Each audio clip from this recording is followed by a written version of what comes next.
लाज वाटली पाहिजे। टिपू सुलतान सारख्या नराधमाची तुलना छत्रपती शिवरायांशी करण्याचं जे त्यांनी काम केलेलं आहे अतिशय निंदनीय आहे। छत्रपती शिवरायांनी स्वराज्य तयार केलं, मोगलांच्या जोखडातून सामान्य माणसाला मुक्त करण्याचं काम केलं आणि खऱ्या अर्थानं सामान्य रयतेचं राज्य तयार करणारे छत्रपती शिवराय होते।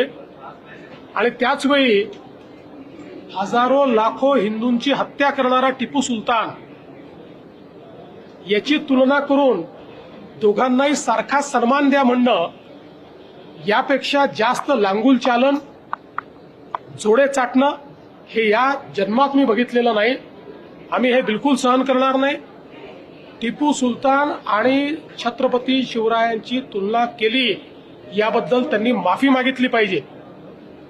आणि अशा पद्धतीनं जर ते बोलत असतील तर काँग्रेस पक्षामध्ये काही जरी थोडी जरी नैतिकता राहिली असेल तर काँग्रेस पक्षाने देखील याचा कॉग्निझन्स घेतला पाहिजे आणि त्यांचे जे मित्र पक्ष आहेत त्यांनी देखील त्यांची भूमिका याच्यावर काय आहे हे सांगितलं पाहिजे।